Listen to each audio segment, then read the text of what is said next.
Hi everybody, this is Czargb from the cat house, and it's come to my attention that there's a picture of a black and blue dress floating around, and it appears to be gold and white to some people. In fact, to the majority of the people out there, three quarters as of the last time I checked Gawker. So I thought about it, and I came up with a hypothesis as to why this is. Something happened at the moment the picture was taken, and if you compare it with, say, a picture of the same dress done for retail, like on a shopping site, you would see that the picture is very clearly blue and black.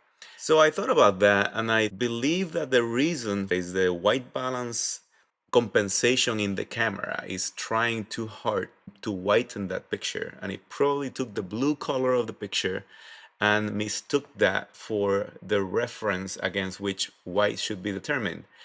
And if that's true, I should be able to recreate that look of that picture using Photoshop simply by tilting the white balance of the picture. We have a picture here of the original dress. It's a little bit blurry, but the colors are um, accurate enough for our purposes. So let's go ahead and open adjustments, curves.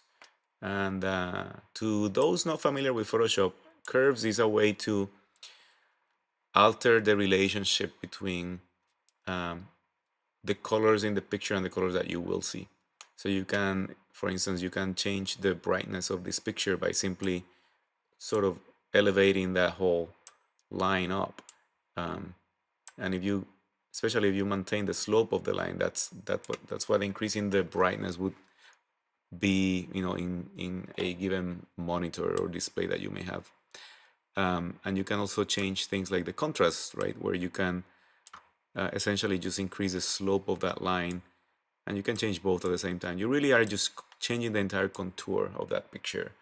And right here you have a histogram, which is a way to show how much of a given color is in this picture. So there's a lot of bright, which comes from the white, and you can see that's this little ramp over here.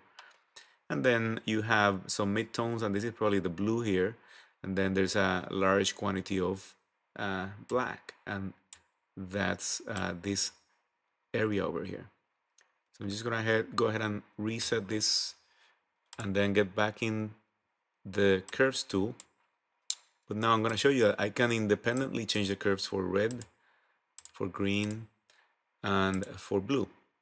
So now let's go ahead and see what the white balance would have done if there was too much blue in the picture. I would imagine that it would have tried to, and you can see right here the blue histogram, how much there is right here. It's like right under this line. So it probably tried to bring up the other colors so as to fill that in. And of course, there's like not that much green here. There's some green in the darker area, and there's some red in the darker area here. So why don't we start by raising this?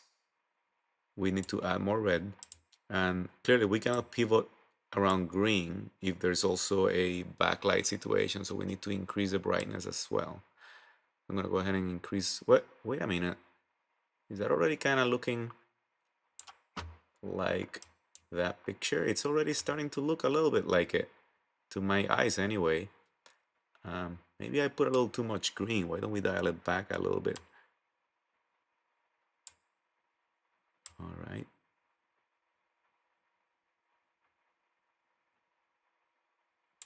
Right there. Well, what do you know? Look at this. I think this is as far as I need to get to illustrate this point. You can see here is a picture that I created using Photoshop. Here's the red and the green, and the slopes are, there's a little bit more red added, and the green a little bit less so, and then we go to the blue, and there it is. And when I add that proportion of green and red, and I'm adding it by just raising the bottom of this line right here, then you can see how much more similar these two pictures look. So I think that, for anyone wondering why is it that so many people see it differently, I think people see it differently because it really looks different. It looks pretty much golden and bluish white. Um, but it's just a picture what we're looking at here. We're not looking at the real dress. So this went through the camera and then through our screens, which are probably decently calibrated, but not professionally calibrated. And and then that's what you see. So there you have it. Here's a picture from Gawker, and then here's my picture in Photoshop. I hope you enjoyed the video, and thank you for watching.